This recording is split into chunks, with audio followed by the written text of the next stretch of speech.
from them, not willing to give that over as a potential first pick. Right, you have Renata, you have Varus, you have Kalista, and it's the Renata deemed to be the most important between the multiple different choices. Meiko, one of the very best Renata players in the LPL, and we saw them in Game 2 as well, takes that one away. So, you're going to have to take away one of that Varus or the Kalista. Pick your poison here, Top Esports. See what they want to go for. I think that the Kalista kind of feels like, one, JackeyLove looked very comfortable on it. This will be 3 for 3 if he does lock it in, and he does. But it is also that massive denial from that bot side again. I don't think there's many bot lanes that are stronger than a Kalista Renata outside of Ashe comboing up with something like a Varus. So now that Kalista's locked in, there is actually a chance that we see something like a Draven locked in for Alt. Very good against the Kalista, very good with the Renata as well. It allows you to play around those very bursty trades again. Use the extension of your HP bar, takes it below 0 and means you can play for a longer fight. Creme, 3 games of Azir for his first games on Top Esports. Keep that one on rails. The Orianna is available for Knight if he wants it, but will he want LeBlanc something which... I mean, LeBlanc is up and available, you're right, but are you going to get yourself the same situation where you get such a devastating lead at level 1 and get that first You know what? He doesn't care. Knight says, you know what? I'm him, and I will get that back. So again, this is 14.1B, this is the hotfix and the BLG. Yep. Go back to what worked in game number 1. Massive winning lanes, massive kind of damage coming out here from the early stages of the setup. And honestly, for Top Esports, it's about trying to match that. I feel like if you're just going for late game, it's not going to work. So maybe they look for a little bit of a trade-off in terms of the support. I wouldn't mind seeing something maybe a little bit more standard aggressive, but you know what? I'm open to suggestions. Well, I say Soraka's coming through. So, all right, that's going to be very interesting. Of course, you can use a lot of poke from the Soraka with the Q landing. It's actually quite a strong laner as far as enchanters go. Still a little bit difficult walking up to the Varus. Varus has anti-heal built into his kit, of course, with his E, so if he uses that well, you can reduce some of the Soraka's healing value from the W. Very different pick. I haven't seen a Soraka in a while, actually, especially in the LPL. But Meiko, as we said, is one of the players in the LPL that actually very much succeeds on range supports. It's been something where he's really gone towards. But this does leave jungle and top lane once again getting their pools pinched. BLG don't really want to see 369's Udyr again. That's off the table. Casante's still around as well. What are they looking for? What they want to try and go for. Xin Zhao going to be banned away here by the side of Top Esports. Maybe they're looking to get the brand themselves, stop any kind of real engage coming out from that side. They will have first pick off of this rotation, but the BLG, they might leave the Casante open and say, look, take it. We don't really have a problem with it. We would rather kind of maybe force you into that first pick or at least give ourselves the option coming into it later. But right now, they're thinking pretty long and hard about how they want to try and approach this last ban. Who do they want to try and pinch away? So I think you want to remove someone, maybe like a Vi or a Jarvan, because that comboed up with a Soraka is really annoying. So it is going to be that Vi. Because think about it this way, right? With the Jarvan as well, that's also the case. If you ult someone, you see someone and the Soraka is in range to put the silence pool beneath them, it's going to turn into the root at the end of it, in the duration of that CC. It's really, really dangerous. So one of the CC junglers is going to be taken away from Tian. Looking towards that Lee Sin. Of course, he is a very famous player of that across history as well. And he's going to be locked in.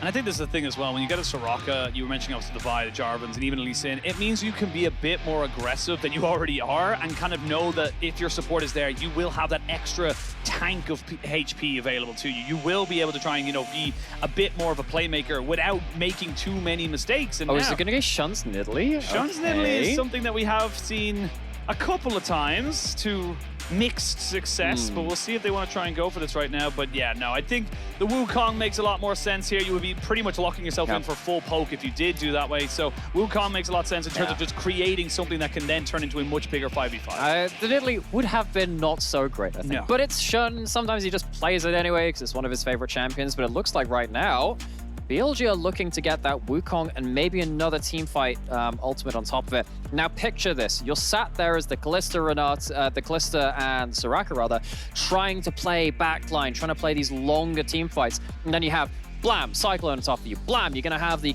Slicing Maelstrom as well. Maybe the Renata ult then gets enough time to land as well after that other CC has come through. It's very hard to play as the backline now from Top Esports. Yes, the thing is you've got so many, as I always describe them as, Venn diagrams of death that can come in here and really try and disrupt you here. But if you're able to kind of get away from those big ultimates, there's very little kind of threat inside of a 5v5. You're looking at poke most of the time here from BLG, whereas Top Esports, they have sustained long kind of chase down potential with things like the Azir, now the Sion, to be able to stand in front of everybody and just tank up all that damage. And with that Sion, with the Soraka backing them up, and potentially something like the Safeguard Shield is not negligible in that case too, you're probably going to have to see Elk going towards an on-hit to be able to cut through that. You might want to go towards the more pokey lethality build just for early game control over the Kalista, but at that point you're risking 369 taking over the game. Bin's gone towards that Kennen. He's one of our best Kennens in the league. It's him and Ala, really. Those are the two which I'd put towards that one pick.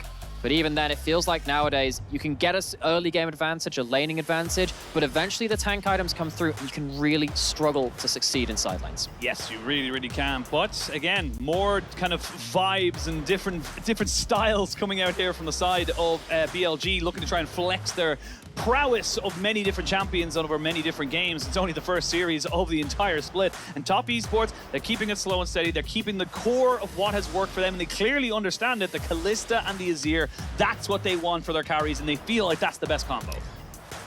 Another thing which I just want to hit on as well is, you know, we started this day talking about how 369 has an incredible matchup versus Bin, but Bin in this series, he's matured, he's playing for the team, he's playing Cassandra, he's playing, you know, the Aatrox as well instead of a lane counter. And then at the last game he goes, well, I gotta go back to what's got me success in the past, goes towards a carry instead. Individual agency has been the name of the game, especially in the early phases of it. Game 3, hitting the Rift. Jumping in straight away, and again, you will not be seeing each other for a very long time. We will not be seeing Top Esports versus BLG, if at all, for the rest of spring until playoffs. So you gotta make your mark. Both teams 1-1, sending us into a third game. And BLG versus Top Esports has already delivered a fairly decent combination of players. Plays even. Been going for the first strike on the Kennen instead of something like the Airy. Airy is very common in terms of bullying at laning phase, and you see that across most AP builds. What this means is that it's likely going to be still with the first strike as opposed to something like a lethal tempo or the likes of that. It is going to be an AP Kennen. There is obviously the off chance that it's an AD Kennen. I think Broken Blade played a game of that on G2 over in the LEC. It's going to be the fleet footwork from Knight, so it means that he will be going for the AD LeBlanc once again. Had incredible success on that in game 1.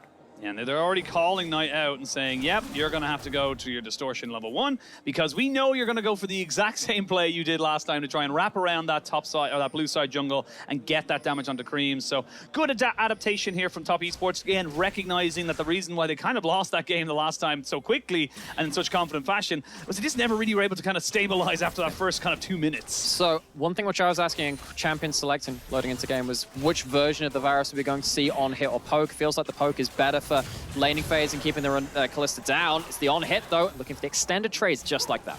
Yeah, straight away, Ignite goes down. Even after they have the Ghost from Elk being popped. Well, in response to this, the Cleanse has been used by JackeyLove, and this is just kind of how the lane goes. The Soraka doesn't really feel like a champion until level 2. That's when she's able to actually kind of get some trades off and use her health bar like a resource. Really well played there from Elk at level 1. Pops the Ghost early, and right at the end of that trade gets a 2-person E, even though JackeyLove and Meiko are split both sides of the turret. Kind of like a 7-10 split, using the bowling analogy on that one. Gets control for the early waves. Now, this isn't going to be an early dive from the looks of it. Shun is towards this bot side of the map, but really don't think the dive is likely, especially once you hit level 2, level 3, and the silence the field starts coming in from Soraka, which is exactly why Shun is not looking there. He's looking elsewhere, and he's going to be immediately spotted on vision. Yeah, this is about the biggest kind of example of what we had in LPL last year, where he who had vision of the enemy jungler generally did better. You can see already the Lee Sin moving straight away. Not under turret yet. Not under turret just yet. We'll get a fair bit of damage. A flash for flash, a handshake onto Meiko, but he still kept his. But again, a support flash for a AD carries flash is always worth it. There's also the supports as well, or supports heal as well. Tian going to walk into Shun. Shun doesn't have his clone just yet. No, but he does have himself back up of the on, but didn't realize that the rest of Top Esports' bot lane could rotate as well. And straight away, we're seeing the aggression come in. Both teams looking for that power around that bot side like we've seen all series. It is about bot lane dominance. It has been ever since the World Championships, so partway through it, that has been the name of the game. I was very surprised that Shun went as aggressive as he did. There was no bailout there, by the way. That was a level 2 Renata, not level 3. Hadn't hit that level up just yet. See that Knight this time, not as able to walk forward with as much impunity because, of course, he was down 200 HP at level 1 from JackeyLove hovering around that. So not quite as easy early game prior there. And this is hopefully the start of a more even game between the two of these teams. We've seen one stomp either way. Third one had decided it would only be fitting to see a bit more of a close affair. Maybe we can get some even team fights. The way they work it out in... Didn't have to get hit by that decimating smash, but sure, know what? It's not about, sometimes it's not about the damage, it's about sending a message. And he knows he's going to be in a pretty passive laning phase. They have had that pretty much exclusively. The junglers have just not really made any effort whatsoever to impact that top side. So having the cull means he's, and the first strike, he's just going to stack gold. About to say, I've put my time in with first strike. You sat there, see him charging the key, and I'm like, I could auto him again for just a tiny bit more gold. He missed the ward. Misses the ward there. Does Tian right on calling that one out, which means that jungle information this time goes over towards BLG. They spot him heading into his own jungle. Obviously does have the potential for a ward hop over one of these walls, so BLG still needs to be a little bit careful, but Bin will know that Tian is hovering towards his lane, and maybe we won't get hit by another Q this time. You can see there, it's just so easy for Bin to just get any kind of, you know, surge stacks going. He's able to just kind of wait for the decimating strike to come in, and or decimating smash, and then just go and just kind of keep stacking it up right there. So this is not really unusual to be seeing there from a Kennen versus Sion matchup. But does need to be a little bit careful about how much HP he flirts with here, 369. Yes, and he's not taking aggro. Well, Bin's not taking aggro, so it's not like 369 can really threaten a return at that point. Tian has no angles either. So let's return back to this bot lane. Our first resets, a Vamp Scepter each. So a little bit of sustain from the AD carries kits, as opposed to just the Soraka healing up occasionally. Bin has just hit level 6, and he hasn't taken aggro just yet, at least. So it looks like with the teleport up, he just wanted to hit that tower a couple more times, teleport back for his own items, and get back to smacking that Sion in lane. Yeah, teleport coming in from the Sion, already building a Bami Cinder, just in a good spot in general to make sure that they are able to have the HP and also the wave clear. Helps the tower from getting a beating, but you can see there on the mini-map and also to the top left, the Dragon has been started here by the side of Tian, and they are going to be able to try and just secure themselves that very early objective. No real response coming out here from BLG as of right now. Yeah, despite the early game push from the early few waves, partly because of that excellent level 1 from Elkin on, they can't get wave control just there, which means that they are now the ones having their favor return to them at the timing of Dragon. So early objective going over to the side of top esports, even in gold. Nothing's exploded quite just yet. No first blood either. We had quite early first bloods in both our games so far. As on kill, Chemtech Dragon Red pops up on the screen. Sean going to go towards Kevin, Ed, and Eddie. The Grubba-Lubba-Dub-Dubs. the void creatures of many names. It's just like you're just constantly coming up with different names for them. Dude, you have the Powerpuff Girls. There's Blossom Buttercup and the other one, Bubbles. Yeah, that one. Yeah. It's been a long time since I wrote a lot of these out on a note. I think I got to about 80 different trios. Been just poking out towards the top side there with the first strike, doing as much as they can. Yeah, and Kevin's now being picked up here by BLG, so they actually kill all three this time. They do not leave one open like we saw Top Esports do in the last game, so we will have another chance of Ghost pops. redemption. Ghost has been popped, and then straight away, bit of healing coming out. They're going to try and get the handshake. They will. Drag them back just a little bit, but they need to be careful of this Kalista just getting healed up, and they're constantly going to try and burst them down. There's the cleanse straight away. They need to kill him off, and there is the bailout. But these minions, and the Soraka is out for blood. They will have the Lee Sin coming down. That's why Meiko's going a little bit heavier in terms of the trade, looking for a Q. Oh, the Q! But the handshake says no on putting on his carry boots and saying, not today, I will not be dying. I mean, he shakes his hand and says, we'll call it a draw then. Skill shot for skill shot. I thought Tian had absolutely curved the bullet on that one. Not to be outdone, On keeps himself alive, close to V2. Again, really want to highlight how much of a range support player Meiko is and how much success he's found. Not many other supports in the LPL really focus on these kind of picks, and you can see the constant cues for the slows, which then of course gives you less of the healing, the damage to you when you heal your lane partner. Meiko is doing so much work here, Q after Q, heal after heal, turns the damage around. And even though JackeyLove falls, Meiko manages to clean up one in return. Yeah, absolutely. We actually see flash for flash in that picture-in-picture. But what a handshake. Just says absolutely not. And the bot side, while we were looking at that replay, Elk was able to get a fairly decent trade there into JackeyLove. They both lost their flashes, but neither of them went down. Does mean that JackeyLove immediately has to reset again, which means that wave control goes over to Elk and on. What can they do with it, though? It's likely just going to be vision, if that. Shen's going to walk in to do a bit of vision clearing, which potentially helps them out on their next play of the game. Shen has 6, well, 7 even, but he has himself that ultimate available. Looks like he's heading towards the Titanic Hydra first with the Tiamat built up. Of course, he potentially can just sit on the Tiamat. That's something that used to happen. Of course, with Mythics, you wanted to full complete items because of the way that Mythic items interact with Legendaries. He can sit on components nowadays a little bit more. Bin, once again, ulting towards topside. But he's exhausted by the spellbook of 369. That might become relevant later in the game when that summoner becomes available again. Yeah, we didn't actually get to talk about that a little bit. And honestly, it does feel like you have to take some kind of a Kennen mitigation factor, as I like to call it, just to make sure that the Kennen does end up not doing as much damage in the long run of it. Bin is getting 1v1 right now. No ultimate on 369, but he does have a flash for flash. And 369 says, hey, buddy, I still have your number. That he does. Is it a 3, a 6, or a 9? He's looking towards the higher rolls himself, but Shun, well, I mean, 369, he's used his flash. He has no ult. Shun is taking no chances, and even with his Soraka roll, he's dying. Yeah, wish, but wasn't enough to keep him going there. Shun able to flash in, get the Cyclone down. 369 won't even be able to use the passive to try and clear out a wave or get a kill back. So good reactions there from BLG, but 369 sadly rolling a 9 into a 3. It's pretty much opposite rolls, one after the other on that one. Tian looking for a response bot side, but spotted out great warding on the side of BLG, understanding that the next play of the game is likely happening towards them in this bot side. Sion ulting towards top to get back towards that wave. But Elkanon, they're aware of the danger that they're in, and they get themselves into safety. Yeah, thumb up there for 369. Got the cannon. Got the cannon. That's all that matters. You know how he got that? I'm pretty sure he charged his shield while he was ulting. Popped it because he knew that's actually, I've not seen that before. It's impressive. Pops his shield mid-ult because he couldn't quite reach the cannon in time. That was nice. I like that. Very cute little plays like that. There's going to be the Chain of Corruption coming down on the Soraka. Remember, no ultimate here onto Meiko. But there is a Fate's Call, so they're going to lose that little bit of engagement there. Ult for ult, and we saw that pretty much exclusively in the first game as well. Whenever Elk was able to throw out that ultimate, he was basically answered. But it does mean you lose out a little bit of engage tool from both sides. So Elkanon is making sure that they can get that HP away, get themselves some lane control. You know, when we started out the day, we were talking about how long it's been since League's released 15 years of history, 10 years of that or so.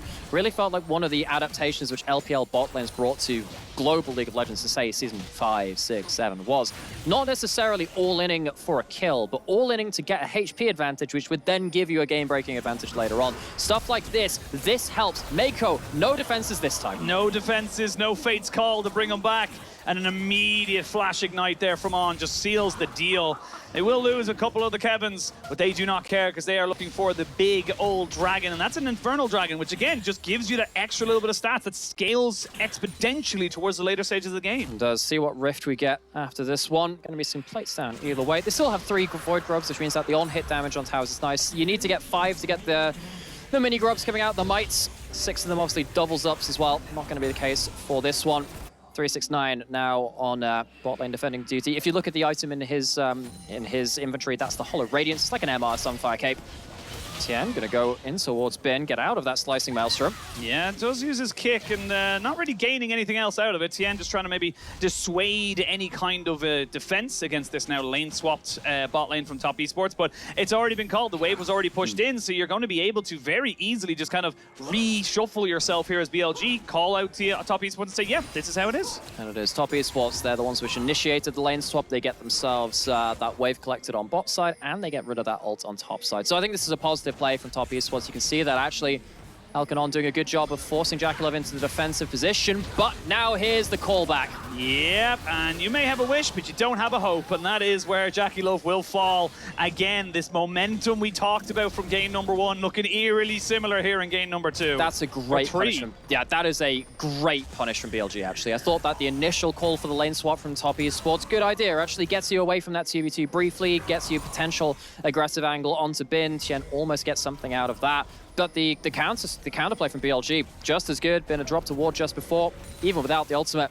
Gets a kill there, and suddenly now JackeyLove has found himself in another awkward position as Elk is the one who's had a better time in the laning phase. He's only died himself the 1 time as well. JackeyLove being forced away from a fair amount of farm actually in the first couple of minutes of this game. Creme trying to defend this tower, but It's undefendable as the Titanic Hydra of the Wukong alongside the just straight up extra damage you get from the Varus and the Renata. It's constantly chipping away at that alongside the Kevins.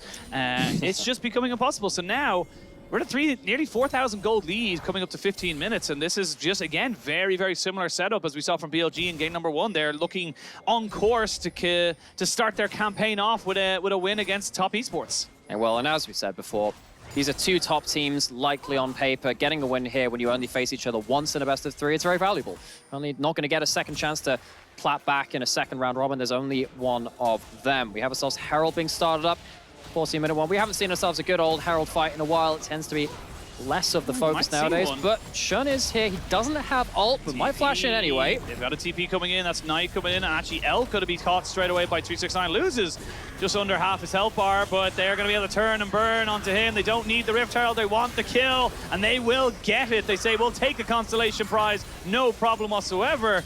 And they're going to force the TP here out of Creme as well, because otherwise they would have just lost the tower as well. This is just really good reactive play coming out from BLG. And Elk looks at his HP bar and goes, yeah, I could probably take that. I couldn't take that Tian Q, though. That would be a little bit more difficult. But no, I think it was very heads-up play from Elk to make sure that 369 can't ult closer to his team, separate him out in that mid lane, get that kill. What that means is that they end up threatening mid lane turret with 4 people isolated there. Creme has to teleport mid lane, which means that now Bin is left alone in top side. So what this means is that BLG, off of 1 pick, have managed to get themselves some pretty good summoner cooldowns as well, now with the Creme TP being down, but also big side wave pressure, which is very important because you're just getting to the point where side wave LeBlanc is going to be really, really important. Building up, of course, towards the AD energized build. But look what Elk does here. He sees this and goes, I mean, I can just tank this, right? That's fine. There's no one on the team going to be close enough. I think 369, bit unwise, I think, following that one through. I think you have to be a little bit more aware with what your team is going to be bringing to the party after that as well. Finds himself isolated, finds himself in the grey screen. A bit unfortunate. It's 369. He actually used the spell book on the Ignite there as well to try and make something happen. They're going to try and stick in front of him. They will get the flash out of him at the end of that as well. Cyclone did come out alongside the Slicing Maelstrom, so a hell of a weather warning coming out at the end of that one. Tian looking for a little bit of a 1v1, but the Fleet Footwork LeBlanc, they are not really in any danger unless you have some kind of hard CC to lock them up. You know, Tian, if he lands another Q, LeBlanc is one of those champions which can somewhat be countered by Lee Sin if you just hit everything. It's just quite hard to do that. So, Knight, not had as explosive a game as game 1. Heck, even his game 2 on the Orion was very strong, but his early laning phase was harder this time. He was chunked out before that point. This is the point where he can maybe start turning on the afterburners again, checking with the gold lead. Near enough a 4,000 gold lead. It feels like it's been a closer game, but it's been harder fought. It's not been as one-sided straight from laning phase. The BLG have been just a little bit more crisp on the way that they've been playing out the response to the way that macro has been happening, and then some of these cleaner team fights as well. But I call them team fights. It's not really been a team fight. Do you get what I mean? It's like skirmishy stuff. Skirmish. See what they want to go for right now. Dragon has spawned. Dragon apiece, so no one really stacking up to an early soul just yet. 3 minutes until the Baron spawns. It is 5-1 in kills. 4,000 gold lead over to the side of BLG as Top Esports try to sneak this objective away. No Cyclone just yet. So they would be in that advantage, but I just don't see them having the kind of right setup. A TP actually came in from the Kennen on the bot side, but now here we go. This is the team fight you wanted to see. They're going to try and maybe burn down the Renata because they know they can go for them, and there is going to be the Dragon confirmed over to the side of BLG. They lose the Lee Sin as well, so Top Esports, they're now on full retreat. They're burning down. There's a wish, but can they keep the Sion alive? The heals, the shields, everything's just trying to take down the big man in the top lane. Eventually, he will fall, and you can see 369 not able to do anything in the passive form, but now Creme looking for a flash and gets himself on top of Elk. Creme was having a very quiet series, but now he's looking to explode, and JackeyLove wants Knight. Won't be able to get him, but that's the kind of play that Creme needs to do. How many times are we going to see Varus killed by Azir in the mid lane, man? It has happened way too much in the last few months. See a counter teleport coming back in. It's another fight. It is another fight. JackeyLove trying to survive it, but he will go down. You can see Creme as well, after doing the heroics in the last one, will fall. Double kill over tonight. You said he was a bit quiet. He is roaring into this game, and just as BLG thought they maybe, or maybe you thought BLG were going down, Top Esports unfortunately stayed a bit too long. Night turns into daylight. The teleport comes in at just the right time. That's going to break open the mid lane outer turret. It gets a handful of kills as well. Between Creme and JackeyLove both hitting the floor. Now Knight is going to be really, really online. And Top Esports, I mean, I think they've given it a pretty good shot in this game. They've been making big plays. It feels like they're okay. But BLG, one of the things we got to know about this team last year was how quick they are at responding. Now, the problem was against the JDG roster, which they played against there, is that they were somehow even better at responding to the response. It was this huge mind game. It really felt like they got in their own heads a little bit about it. But now with one of those players which dealt them so many losses in Knight in the mid lane, joining this roster. BLG keeping some of that old identity, upgrading some fire in the individual mechanics as well. This team is looking scary. Very, very scary as well. And Top Esports, they are finding opportunities to try and come back into it, but it does feel like it's one step forward, two steps back in a lot of these situations. And again, just having so many of these opportunities kind of go to the wayside. But we'll have a look at the replay here, because again, it was such a mess. It was. It starts off in a 1-for-1 where On just gets absolutely obliterated. Notice that the Soraka ult doesn't come far behind. No, not really. But you notice that the Soraka ult doesn't actually come in to help Tian. They think maybe you need to save it for Creme and JackeyLove a little later. Tries to save 369 with it, but it's just the fight's over at this point, folks. Go home. It's done. Got the Herald charging into mid lane. Turret's dead. Are we going to get ourselves another fight? Knight's on a flank, but just more threatening JackeyLove. There's going to be Creme using his ultimate. The Renata ult comes out, doesn't really hit onto anybody. Bin looking to try and burn down the Azir, but a wish comes out. And that's going to be enough to try and keep everybody away. 369 did TP in, so they've gotten that summoner out of him as well. It's getting a bit testy. It's getting a little bit kind of all over the place. It's getting a little bit LPL, shall we say, where everyone just wants to fight. It's back to the ARAM and the LPL, trying to catch off some of these folks just around the side. Tian has done a good job of keeping Knight at bay. Yeah, but Knight's keeping him away from this as well, so there's no kind of snap engage available right now from Top Esports. They're going to be able to get the root down. Creme gets hand shook away. The flash in to try and take down Elk as he looks to try and burn off of the bailout. Bin comes back in, does have flash, but no slicing Maelstrom. It's a 4v4 for the moment, as we can see everyone just kind of getting very low health bars. Finally, the big bang hammer of Shun gets a bonk down. Knight just weaving in and out of the fight. JackeyLove trying to do the same. The bailout will not be enough for the Wukong. JackeyLove will fall, and finally BLG get themselves the 5 kills. Triple in for Knight as he played that absolutely perfectly. Meiko and 369 do their damnedest to try and keep JackeyLove alive for as long as possible. It's just not enough. Knight's LeBlanc, I don't care if it's the hotfix nerf. This LeBlanc on this player is just too much to deal with. Knight once again putting Top Esports, his old team, the team which chose their logo after him. He's putting him into such a bad position. Yeah, 8,000 gold down, and I mean, we're going to have a long replay, you will imagine, to try and recap the whole thing. But 30 seconds till the dragon spawns. Baron still on the field.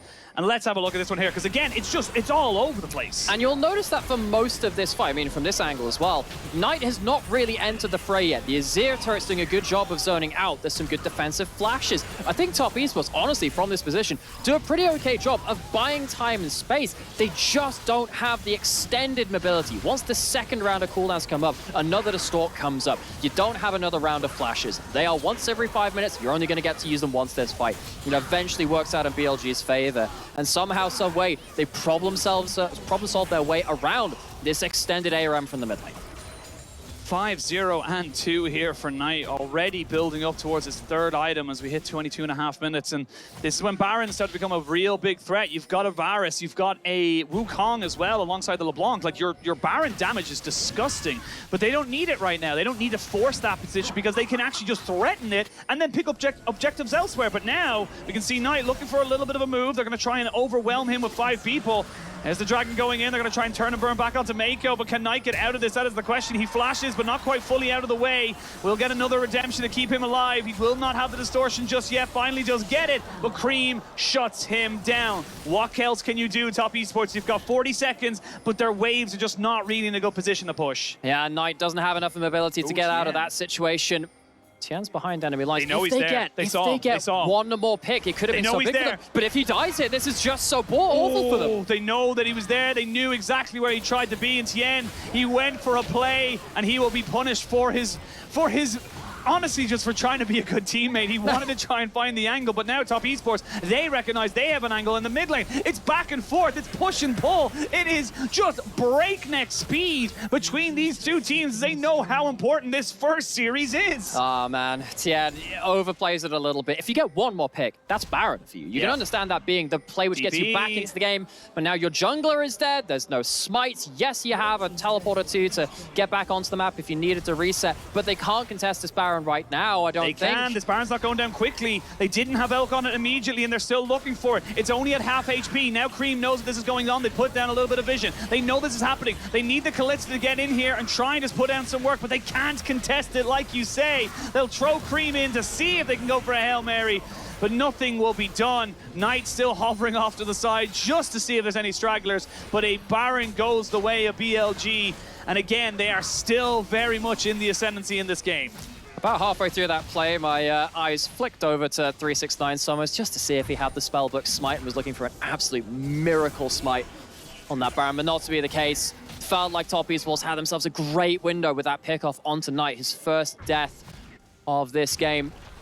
But one thing leads to another. They are absolutely in much worse place now. Baron's down, gold further down into the deficit as well. Extra items being hit by BLG. You can see that this Varus, who's been doing an awful lot of damage throughout most of this game, has got himself up to 2 items with that Terminus involved. And heck, Bin's got himself a 10-stack Magi. So that'll be extra movement speed between that and then also the Storm Surge as well. Lots there. And Knight is toying with Creme towards top lane. He's toying with him, but Creme's not coming out of this, you know, feeling bad, I think. I think that's a fair way to put it. But I think Knight as well, just knowing the limits of this champion so well. The Lich Bane being picked up for Creme does give them that advantage in that. But also the Storm Razor for Knight means that those first auto attacks, they just hurt so much. They do. And also with the Storm Razor, it speeds you up when they hit as well now. So between Fleet Footwork speeding you up and then also the Storm Razor speeding you and the Cyclo Sword slowing you down, the move speed differential is so hard to play around. Now BLG, they're pushing quite far forward, maybe over pushing.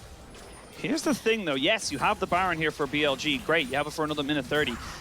You are still a very relatively low-range composition. You can't really just kind of take these towers. It takes multiple waves. You will get this tier 2, but whether or not they break open the base, whether or not get more than just the one, that's kind of the next question. I think that's why it was so important to focus in, as the observers did, on that top lane split pushy kind of fracas as well, because if Knight ends up winning a trade hard enough, then that's effectively a turret down for free. You have a couple of teleports to respond or make a power play. There is one deep ward behind BLG in the river that maybe they can use, but this is the problem. What do you do in these side lanes, man? I mean, you do that, you turn and burn, because that's going to be a little bit of damage back on top of it, and the wait for the team to come back in. You do have a teleport here for 369, but you can see already when they're not able to get that turret, it becomes very difficult for BLG. They are in a good position, but they are not out of the woods just yet. Good handshake on the Creme. He has to ult, he has to flash. Does he have an ultimate? He does have a Sonya's to try and keep this one going, and Ben sees the go sign, but he's already overextended. He's trying to kill off somebody if he possibly can. Knight goes back in. The bailout is fantastic. It baits in the Lee Sin. He landed his Q, but sent him to his death. That could just be it. That could be the series. I think that's it. They've overplayed their hand. Top Esports in their first series of the year. They're going to meet themselves a defeat to, on paper, maybe our strongest team in the whole damn LPL. BLG looking to take the series 2-1. BLG, they had a fantastic game 1. They fought a little bit in game 2, but they weren't able to bring it back. And in game 3, they were doing so well to just keep that momentum, keep up the tempo, and they will start the season off with a win, 2-1 BLG.